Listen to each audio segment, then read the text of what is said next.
All lights are remaining on because I said so. Examine pamphlet. United States Department of Agriculture. U.S. Natural Forestry Manual. Okay then. It's a good thing I know. Jesus! Why can't I ever put things back? Put it back! What is this? Should probably read before I grab them. Grab a bunch of coupons. Let's look at the coupons! 25 cents! Fuck yeah! It's like a steal, saving 25 cents. Woot, woot. Okay. Sorry, Mr. Duck, you go there. Turn it on the light. And Mr. Duck, you stay on the ground for now. Oh yeah, no, that's okay. If anything happens, it's because our Sego uncle decided to just come and fuck with us. Alright, Mr. Duck, you can go on the bar. Good duck. I'm carrying Mr. Duck around just in case something scary were to happen. Grab textbook. What? Why is some of my sister's stuff in here? Did she actually like to hang out in here? This seems like a weird room to hang out in. Are these, for those records? I don't know. I'm under the assumption that this is my sister's stuff, seeing it's a textbook and a folder. We'll click the folder. Yeah, sure. We'll read the assignment before we look at the textbook. Reproductive System Worksheet 6. Name Samantha Greenbrier. Date September 9th, 94.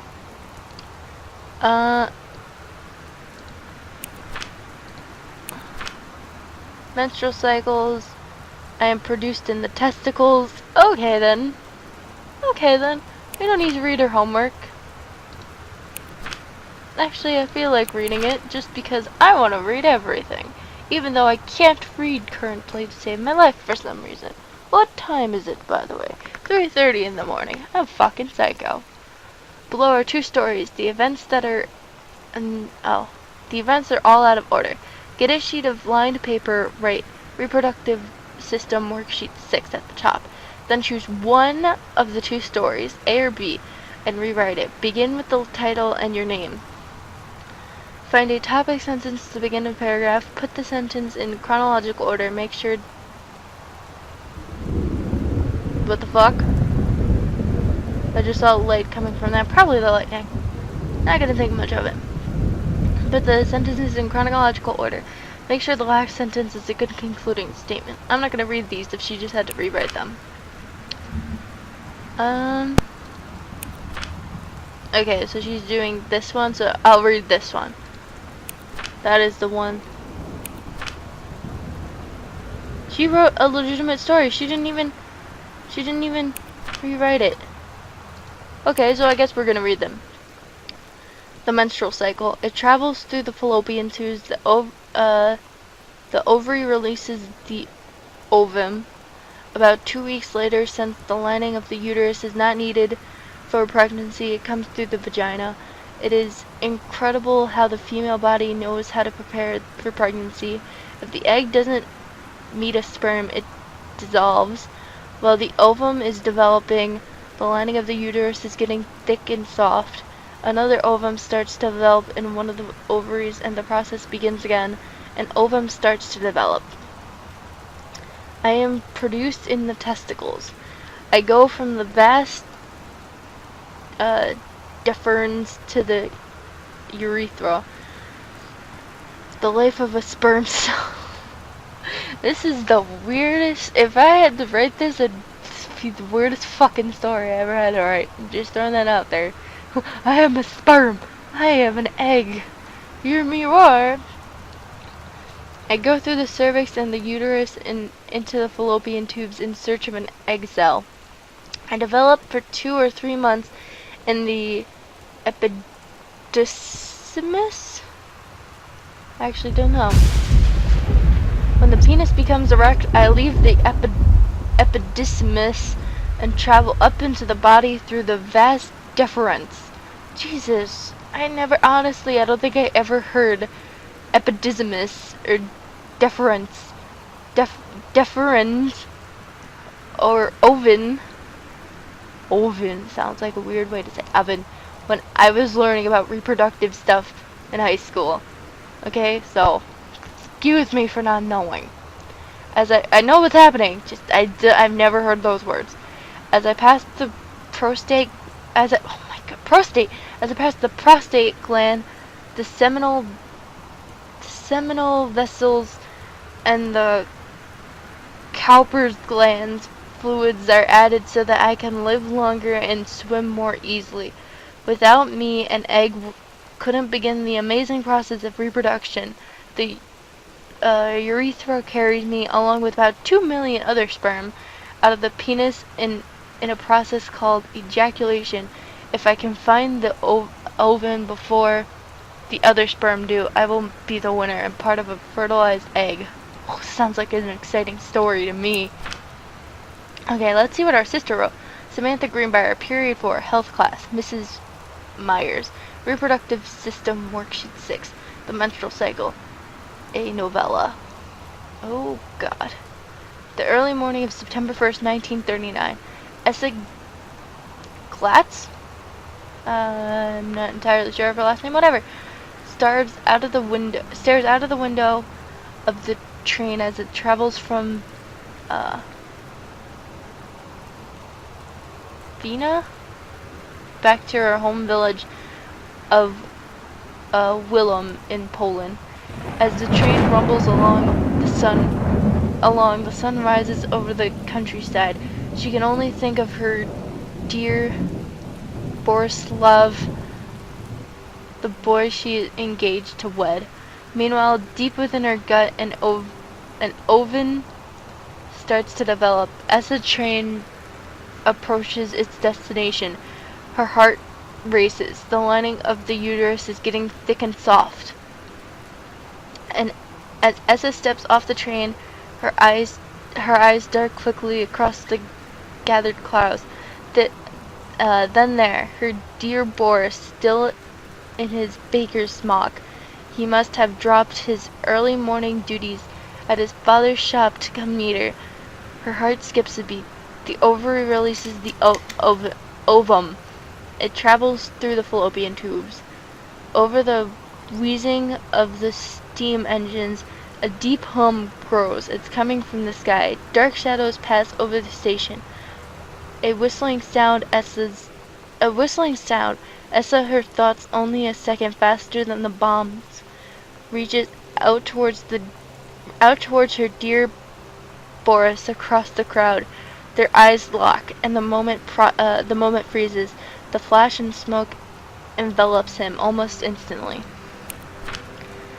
In the assault by German forces, almost 75% of people in her hometown are killed. The rest, including Essa and, for a time, Borislav, huddle in a half-destroyed church. He is blind. His legs are missing. Bandaged with torn bed sheets. Essa's eggs will not be meeting a sperm. It dissolves. Well, that's really unfortunate. Not the whole the egg will dissolve thing, but how he's blind and he's missing limbs and he's not even bandaged properly. He's bandaged with bed sheets. That's horrible. About 2 weeks later, Boris loses his grip on life. Essa has given up her rations to keep Boris alive, but in the end, nothing can save him. Since the lining of the uterus is not needed for a pregnancy, it comes through the vagina. Essa vomits to survive. Vows, not vomits, holy crap, vows to survive. She sets off to join the Polish resistance as a daring spy and saboteur? Sure, I'm going with it. Another bulb starts to develop in one of the ovaries, and the process begins again. It is incredible how the female body knows how to prepare for pregnancy. See me. Why does she have to see you? Sounds like an amazing story. World history. Who needs history? I don't like it. Don't like it one bit. Mr. Duck, where did I put you? Mr. Duck, where did I put you? Oh yeah, you're chilling out in the bar getting drunk too. We're gonna party hardy, because we're college kids. Give no fucks. Get all the drunk. Nope, can't pick them. Get all the drunk, drink all the beer. No one can stop us because we're college kids. We're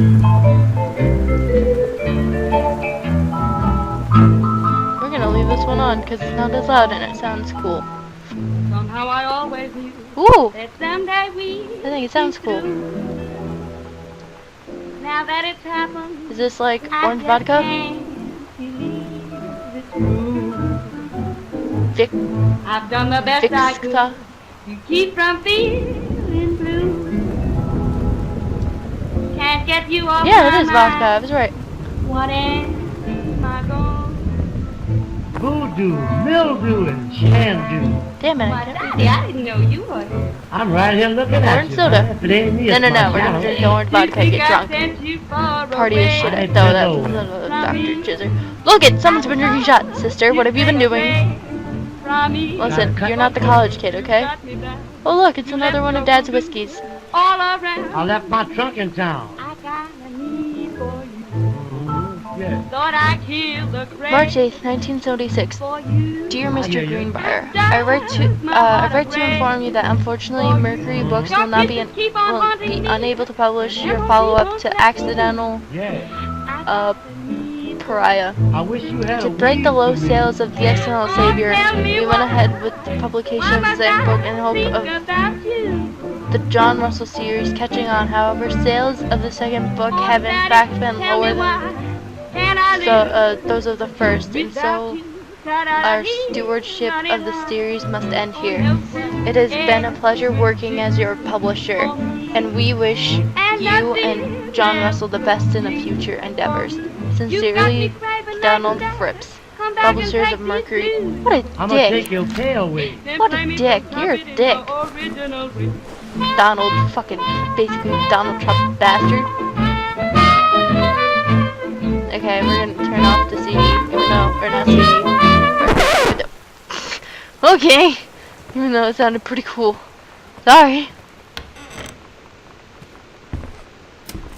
Mr. Duck, you can stay in there for now. Nothing in there? Just a whole bunch more records? Put down. Oh no! You have a whole bunch of Dad's books. Oh no! Oh no! That's horrible. Can I jump? No, you can't jump. What does this say? Oh, it's a letter. Samantha, please give this to your mother. Janice, thank you for having Danny over the years. What? Okay, I'll just reread it. Thank you for having Danny over to your new home.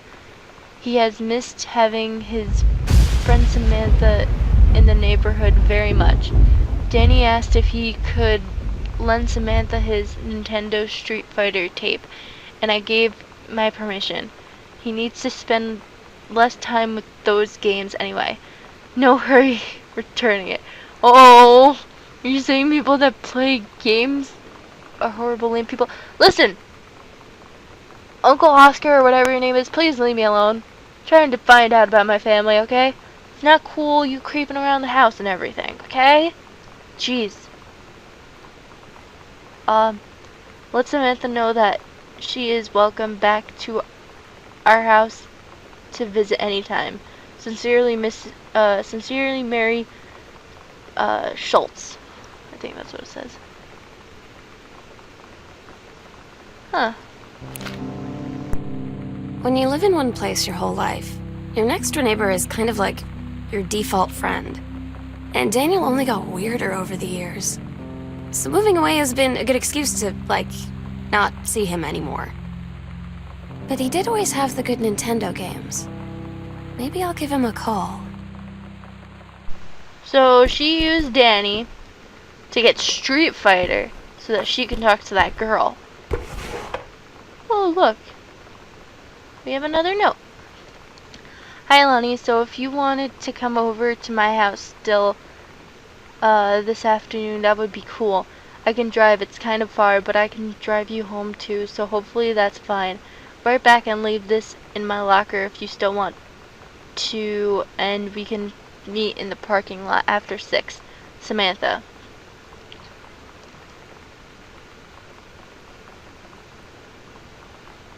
Okay, so it's, our little sister has a friend, Lonnie. Oh, Lonnie's probably that girl. Never mind. Yeah, I was totally in. See you there, and I'm gonna kick your butt. Get ready. So it's a good thing that we saw that she borrowed that Street Fighter game first. So you know what they say about the best laid plans of mice and men? Yeah, turns out it applies to Street Fighter too.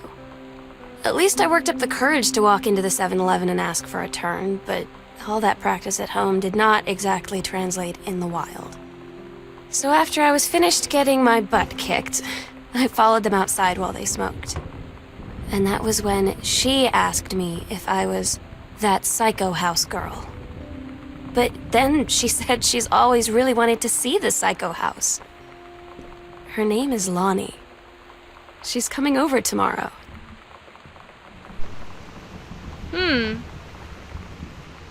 So our sister is making friends with the girl with pink hair who had a military uniform on. Huh. Katie, please tell Mom and Dad sorry about the stuff that's missing. Sam. What did you take? Listen, I know it's a big sister's job to go ahead and get you out of trouble. What did you take? Katie, please, whatever you found, don't tell Mom and Dad. The attic. Oh God, I don't want to. Nope. No. No attic. No. Oh. That's okay. I don't want to go in that door anyway. It's locked. It's locked for a reason. Yep. Nope. Not going in there. Let's go, Mr. Duck.